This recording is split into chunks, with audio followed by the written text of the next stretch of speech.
నమస్తే అండి, ఎలా ఉన్నారు అందరూ? బాగున్నారా? నేనైతే బాగున్నానండి.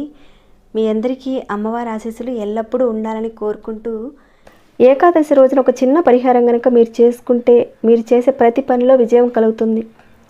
దిష్టి దోషం నుండి బయటపడతారు. ఏకాదశి రోజున ఉదయం ఈ పరిహారం చేసుకోవాలి. ఎలా చేయాలనేది చెప్తానండి. ఈ పరిహారం చేసుకోవడం వల్ల శత్రువు నుండి విముక్తి లభిస్తుంది.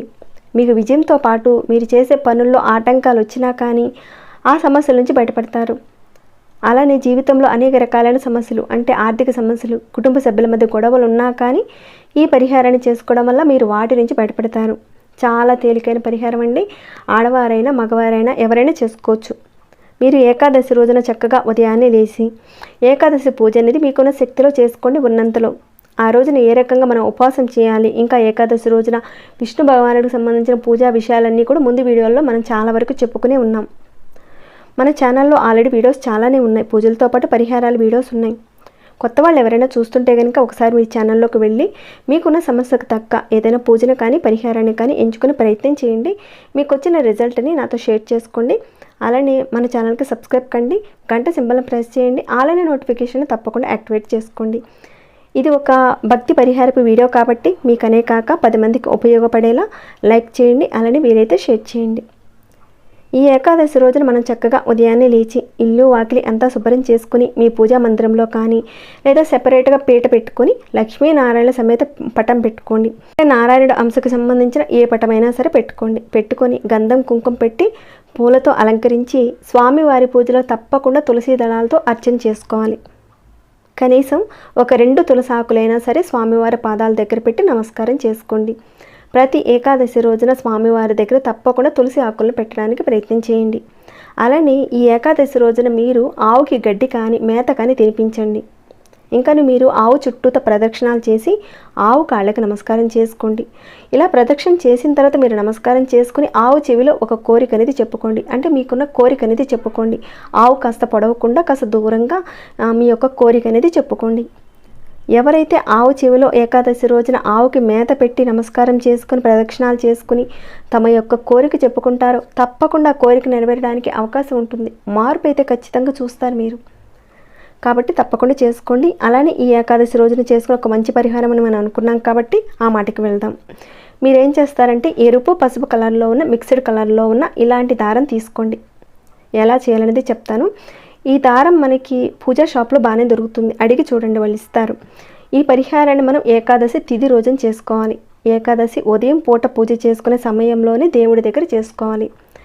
లేదండి మాకు ఉదయం పూట పూజ చేసుకునే అసలు అవకాశమే లేదు అంటారా? సాయంత్రం పూట కొంతమంది చేసుకునేవారు ఉంటారు. సహజంగా చెప్పాలంటే ఏకాదశి పూజ అనేది ఉదయం పూటే చేయాలి. ఉదయం చేసే పూజ విష్ణు భగవానుడికి వెళ్తుందని చెప్తారు. తప్పకుండా ఉదయం పూటే ఈ పరిహారాన్ని చేయండి. ఇక ఉదయం వీలు లేని వాళ్ళు సాయంత్రం చేసుకునే టైంలో కూడా మీరు చక్కగా ఈ పరిహారాన్ని చేసుకోవచ్చు. అంటే ఉదయం కుదరని వాళ్ళు సాయంత్రం పూట కూడా చేసుకోవచ్చు. ఈ ఏకాదశి రోజున ఈ పరిహారాన్ని మీరు గుళ్ళో చేసుకోవచ్చు, లేదంటే పూజ గదిలో కూడా చేసుకోవచ్చు. అంటే ఇంట్లో ఉన్న పూజ గదిలోనే చేసుకోవచ్చు. మీరు ఈ ఏకాదశి రోజున స్నానం చేసిన తర్వాత దేవుడి మందిరంలో కానీ లేదంటే దేవాలయంలో కానీ ఆవు నేతితో విష్ణుమూర్తి పటం దగ్గర దీపారాధన చేసుకోండి. 2 ఒత్తులైనా లేదంటే ఒక 3 ఒత్తులైనా సరి వేసి ఆవు నేతితో దీపారాధన చేయండి. తర్వాత ఏదైతే మీరు దారం తీసుకున్నారో అది ఒక 3 పొడవున్నంత సైజులో తీసుకోండి. అంటే మీ చేతికి కట్టుకోవడానికి సరిపోయేంత ఆ సైజులో దారం తీసుకోండి.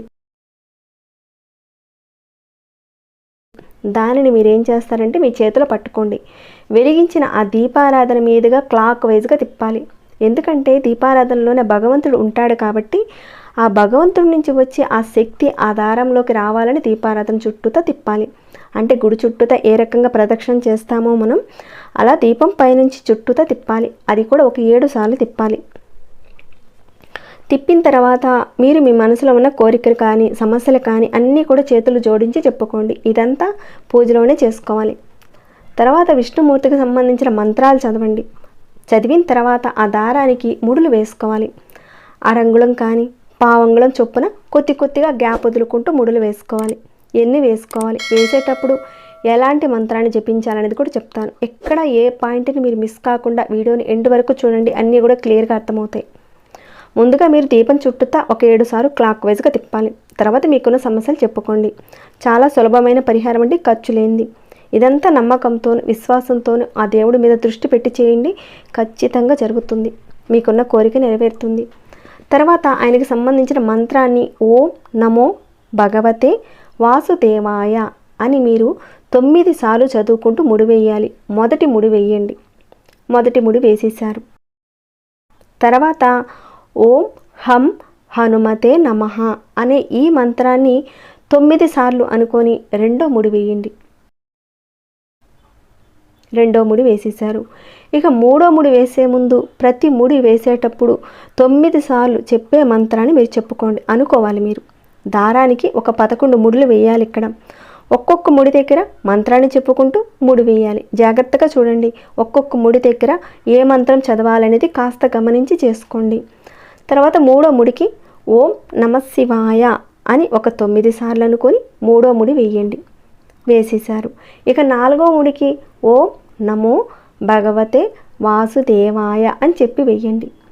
ఇక ఐదవ ముడికి ఓం హం హనుమతే నమః అని వేయండి. ఇక ఆరో ముడి వేస్తున్నారు. ఆరో ముడి దగ్గర ఓం నమఃశివాయ అని చెప్పి వేయండి. ఇక ఏడవ ముడి దగ్గర ఓం నమో భగవతే వాసుదేవాయ అని చెప్పి వేయండి. వేసేశారు. ఏడవ ముడి కూడా అయిపోయింది. ఇక ఎనిమిదవ ముడి దగ్గరికి వద్దాం. ఓం హం హనుమతే నమః అని చెప్పి గట్టిగా ముడి వేయండి. ఒక అంగుళం కానీ అరంగుళం చొప్పున వేయండి. ఇక తొమ్మిదవ ముడి దగ్గర ఓం నమఃశివాయ అని చెప్పి వేయండి. ఇక 10వ ముడి దగ్గర ఓం నమో భగవతే వాసుదేవాయ వేసేశారు. ఇక 11వ ముడి ఓం హం హనుమతే నమః అని అనుకొని ముడులు వేసేయాలి. ఒక్కొక్క ముడి దగ్గర మంత్రాన్ని చదవడం మీకు గుర్తుండడం కష్టమైతే ఒక చిన్న పేపర్ మీద రాసుకొని ముడి వేసేటప్పుడు చూసి ఆ మంత్రాన్ని చదువుకుంటూ చేయండి. అప్పుడు మీకు ఎలాంటి కన్ఫ్యూషన్ అనేది రాదు. ప్రతి ఏకాదశికి కూడా ఈ పరిహారాన్ని చేసుకోవచ్చండి. అన్నీ కూడా చెప్తానండి. ఇలా మీరు ముడులు అన్నీ కూడా రెడీ అయిపోయిన తర్వాత దారాన్ని చక్కగా తీసుకొని గంధంలో కాస్త నీటిని వేసి పేస్ట్లా తయారు చేసుకొని మీరు ఏదైతే ముడులు వేశారో ఆ ఒక్కొక్క ముడి దగ్గర గంధం పెట్టండి. 11 ముడులకి కూడా గంధం పెట్టండి. తర్వాత ఈ దారాన్ని మన చేతికి కట్టుకోవాలి. ఇక్కడితో అయిపోలేదండి, ఇంకా ఉంది. తర్వాత చేయవలసింది ఏంటంటే ఈ దారాన్ని మీరు భగవంతుడి దగ్గర చూపించండి. ఈ రకంగా చూపించిన తర్వాత ఆ దారాన్ని ఆడవారు వచ్చి ఎడమ చేతికి కట్టుకోవాలి, మగవారు వచ్చి కుడి చేతికి కట్టుకోవాలి. తర్వాత మీ పూజను కంప్లీట్ చేసేసుకోండి. ఈ దారాన్ని కట్టుకొని అయిపోయిన తర్వాత మీరు పడుకున్నా బాత్రూమ్కి వెళ్ళినా కానీ తీయాల్సిన అవసరం లేదు. అలానే మీ చేతికి ఉంచేసుకోండి. ఒక నెల వరకు ఉంచుకోవాలి. అలా మీరు నెల వరకు ఉంచుకున్న తర్వాత నెలలో వచ్చే ఏకాదశి రోజున ఈ దారాన్ని ఏదైనా పారే నీటిలో వేసేయండి, లేదంటే ఏదైనా చెట్టు మొదట్లో వేసేయండి. మళ్ళీ ఏకాదశికి ఈ రకంగా చేసి మళ్ళీ నెక్స్ట్ వచ్చే ఏకాదశికి కూడా ఇదే రకంగా చేసుకుంటూ వెళ్ళాలి. ఇలా ఎన్ని ఏకాదశులు చేయాలంటే మీరు 7 ఏకాదశులు అంటే 7 నెలల పాటు చేయాలి. అంటే నెలకి మనకి ఒక ఏకాదశికి మీరు చేసుకుంటూ 7 నెలల పాటు చేయాలి. దీనివల్ల అద్భుతమైన లాభాలు కలుగుతాయి. ఇది మీకు ఒక రక్షణ కవచంలా ఉంటుంది. మీరు చేస్తున్న పనుల్లో విజయం లభిస్తుంది. శత్రువుల నుండి మీకు విముక్తి లభిస్తుంది. మీరు ఎదుర్కొంటున్న అనేక రకాలైన సమస్యల నుంచి బయటపడతారు. కుటుంబ సమస్యలు కావచ్చు, ఆర్థిక సమస్యలు కావచ్చు, మరి ఏదైనా కావచ్చు. మీరు ఈ రకంగా ఏకాదశికి చేసుకున్నారు. మళ్ళీ నెక్స్ట్ నెలకు వచ్చే ఏకాదశికి ఈ రకంగానే చేసుకోవాలి. ఒకవేళ ఆడవారికి నెక్స్ట్ వచ్చే ఏకాదశి రోజున ఏదైనా ప్రాబ్లం వస్తే కనుక ఆ సమయంలో మీ చేతికి ఉన్నా కానీ పర్వాలేదు, దారం అలానే వదిలేయండి. మళ్ళీ నెక్స్ట్ వచ్చే ఏకాదశికి మార్చుకోండి. మనకి నెలకి 2 ఏకాదశులు వస్తాయి. అంటే ఈ ఏకాదశికి చేసుకున్నారు, ఒక 1 మంత్ వరకు ఉంచుకోండి. నెక్స్ట్ 1 మంత్కి మళ్ళీ ఏకాదశి వస్తుంది. అప్పుడు ఆ టైంలో మీకు నెలసరి వస్తే తర్వాత వచ్చే ఏకాదశి రోజున మీరు చేసుకుంటే అంటే మార్చుకుంటే సరిపోతుంది. మగవారు మాత్రం ఖచ్చితంగా మార్చుకోవాలి చెప్పిన విధంగా. ఆడవారు మాత్రం ఎడమ చేతికి కట్టుకోవాలి, మగవారు మాత్రం కుడి చేతికి కట్టుకోవాలి. ఇది మాత్రం గుర్తుపెట్టుకోండి. తప్పకుండా ఈ ఏకాదశి రోజున విష్ణుమూర్తి పూజలో ఈ రకమైన పరిహారం చేసుకోండి. మంచి లాభాలను పొందాలని నేను ఆశిస్తున్నాను.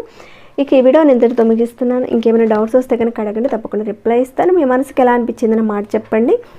ఇంకా లైక్ చేయని వారు ఒక చిన్న లైక్ చేయండి, సబ్స్క్రైబ్ కాని వారు సబ్స్క్రైబ్ చేసుకోండి మన ఛానల్కి.